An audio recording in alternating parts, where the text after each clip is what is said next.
Hi again. In our last class, we provided everyone with an idea as to how to work with numbers to solve math equations that show up on your science section. How they're nothing more than logic questions disguised with number equations. Today, let's finish off this topic by providing one example of each of the remaining two types: the chemistry and physics equations.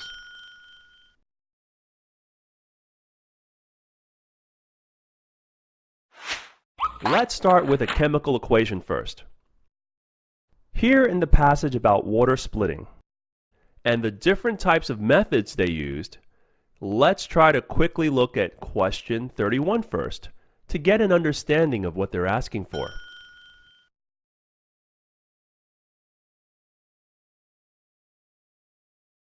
First, please don't panic when you see these types of questions or questions dealing with chemical equations. Even if you're not great at chemistry, you should still be able to solve this. All we need to do is make some notes, apply some logic, look at some answers that are easiest to work with, and then plug in what we know. And don't forget to look for 2-to-2 ratios and look for clues in the question. Exactly. So using simple logic, I can immediately eliminate answer choices C and D. Why, you ask? Well, the question tells us that this is a breaks down or decomposition reaction. Okay, so I know that the compound H2O is being broken into smaller chemical species. But choices C and D are classic combination reactions where two chemical species are joined into one new one. I can cross them off, okay?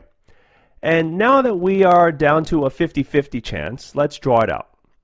If one water molecule has two hydrogen atoms to each oxygen atom, this means it takes two water molecules, two H2Os, okay, to make one oxygen molecule O2. So we see that it must be choice A or B. Now, which one? Let's look at the products of the reaction. Can we plug those equations into one of the answer choices? Yes, choice A. Now let's quickly take a look at the third type of solving equations you'll likely see, one that involves physics.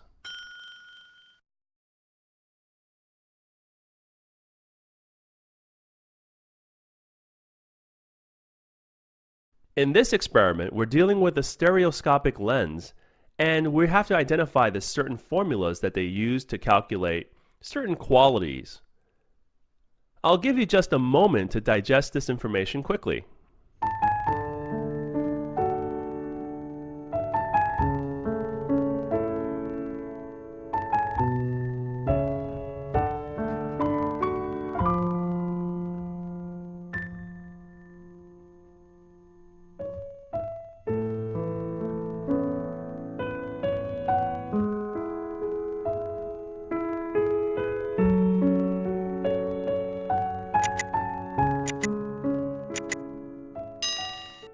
Now, if we take a look at question number 22, here we're asked a question about an equation for R, or the stereoscopic lens, set 3 with a wavelength of 300 nm.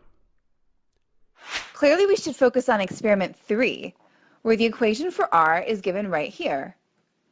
In addition, lambda is stated right here as the light's wavelength in nanometers, or in m. Right. So it's really 5th grade math here, where we have to just simply plug in the information given. R is equal to lambda divided by 2 times NA. Now, what are these figures here? You have to look at the information to figure it out. So, for example, where this symbol here is lambda, and this lambda is given in the equation, which is represented by 300, and the NA, which is the numerical aperture, which is given from the passage actually. And then if you continue on, for lens set 3, and we plug in 0.75, okay, which is also given from where? From the table here, right? It says lens set 3, so that's where we're going to look. Now, since all 4 choices seem to be the same difficulty, I started to toggle back and forth, up and down, between the equation and the answer choices to find the right numbers to plug in. In the end, f was the only equation that really used the proper numbers and figures, or the representation of these actual symbols here, okay? So as you can see, these questions might look complicated, but they're really not. You actually don't even have to solve for it. You just simply have to plug in the numbers to figure out how to solve it. Very little actual chemistry or physics is needed. Just some common sense and a plug-in technique. So in summary, when dealing with solving equations, simply understand that no math or science background is needed at all. All we have to do is, 1, look at the questions first, and then locate the relevant information from the question itself as to give us a better idea where to start. As you know, a lot of information is irrelevant to certain questions. And number 2, plug in the easiest answers first, if available. Like in our last question, all 4 look similar, so we just directly looked up and down. We toggled, right? And then if necessary, or if available actually, if you see any 2-to-2 ratios along the way, then use it to help eliminate your answers half at a time. Okay? Good luck, guys.